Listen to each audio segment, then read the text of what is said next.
નમસ્તે, હું છું ડૉક્ટર જયવીન પટેલ.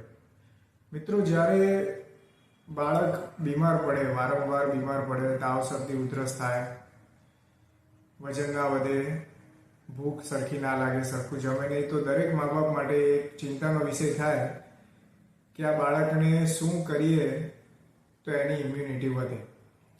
તો આ જનરલ ક્વેશ્ચનનો આન્સર આપવાનો આજે આપણે ટ્રાય કરીએ છીએ. મિત્રો, ઇમ્યુનિટી એ કોઈ બહારથી આવેલી વસ્તુ નથી. આયુર્વેદ પ્રમાણે આપણું પાચન સરખું થાય, એમાંથી રસ આદિ ધાતુઓ સરખી બને અને એનો સાર ભાગ ઉચ્ચ સરખો બને તો જ એનાથી ઇમ્યુનિટી છે આપણને મળે છે. તો 15 વર્ષના અનુભવના આધારે જે વસ્તુ સમજાય છે એ પ્રમાણે આજે આપણે ઇમ્યુનિટી માટે વાત કરશું. ઇમ્યુનિટીના ચેપ્ટરને આપણે 3 સેક્શનમાં ડિવાઈડ કરી શકીએ. પહેલું છે ડાયટ, બીજું છે લાઇફસ્ટાઈલ અને ત્રીજું છે મેડિસિન.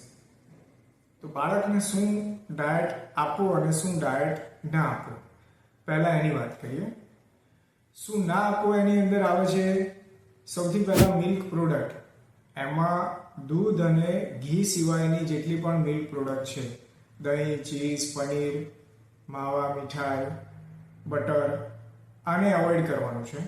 બીજી વસ્તુ છે bakery item, bread, biscuit, Maggi, noodles, pasta, આને અવોઇડ કરવાનું છે. બહારનું જે ફૂડ છે, ચોકલેટ, આઈસ્ક્રીમ, ઠંડા પીણા, જે બહારના જે પેકેટ્સ છે, આને એવોઇડ કરવાનું છે. તો પહેલું કામ કરવાનું છે કે સારું ઇન્ટેક આપણે લઈશું તો જ સારી વસ્તુ પ્રોડ્યુસ થવાની છે. બરાબર? તો બહારની જે અનહેલ્ધી ફૂડ, જે ડાયટનું શેડ્યુલ મેં આપ્યું, આને એવોઇડ કરવાનું. હવે શું આપવાનું એની વાત કરીએ. તો દૂધ આપવાનું છે. જો નાનું બાળક છે તો દિવસમાં 2 વાર, મોટું છે તો દિવસમાં 1 વાર. હૂંફાળું ગરમ દૂધ આપવાનું છે, ચપટી સૂંઠ અને હળદર નાખીને. દૂધની અંદર કોઈ જાતની સુગર કે કોઈ બોર્નવિટા કે કશું બીજું એક્સ્ટ્રા એડ કરવાની જરૂર નથી. દૂધ પોતે જ સ્વભાવથી ગળ્યું છે, એટલે દૂધની અંદર બીજું કશું મિક્સ નથી કરવાનું. ઘી 1 ચમચી બપોર અને રાતના જમવામાં આપવાનું છે. દૂધના બદલે નાસ્તામાં ક્યારેક ઘઉંના લોટની રાબ, સૂંઠ, ગંઠોડા, ગોળ, ઘી, ઘઉંના લોટની પાતળી રાબ આપી શકાય.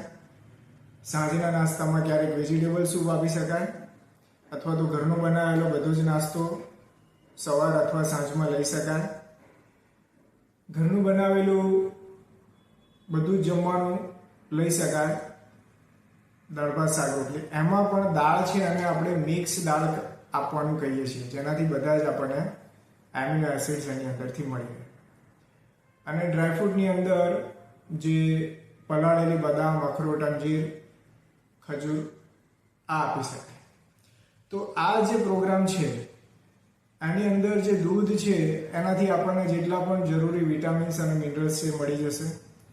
ઘીથી આપણને જરૂરી ફેટ અને D3 મળી જાય.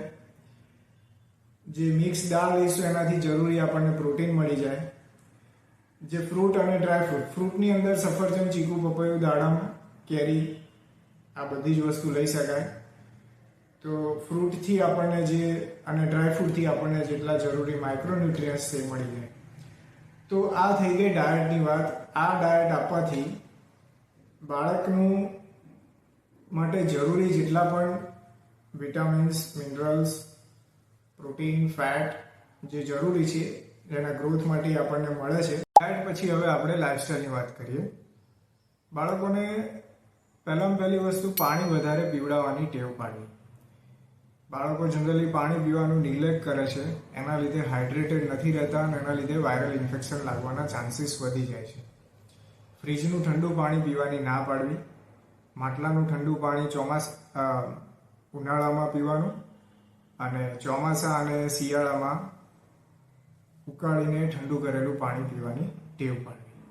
તો પહેલી થઈ પાણીની વાત. રૂટીન હાઇજીનમાં હાથ પગ સાબુથી ધોવાની ટેવ પડાવી.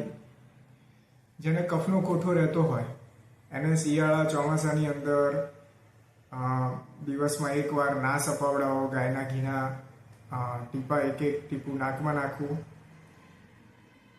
છાતી અને ડોકે, નાકે થોડું વિક્સ લગાવું. તો આનાથી એને ઇન્ફેક્શનના ચાન્સીસ છે ઘટી જાય છે. બાળકો માટે બીજી અગત્યની વસ્તુ છે માલિશ. તો જનરલી જે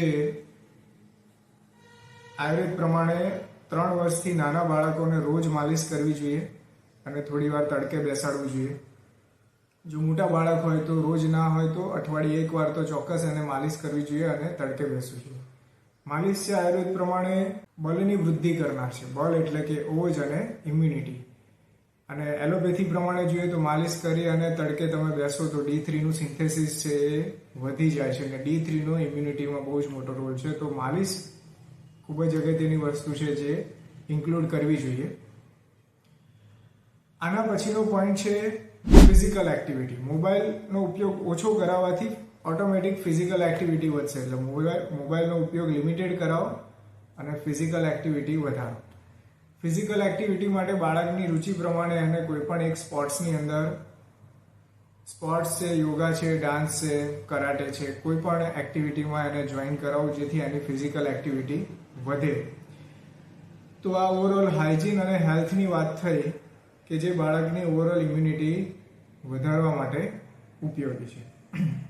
ત્રીજો ટોપિક છે મેડિસિન.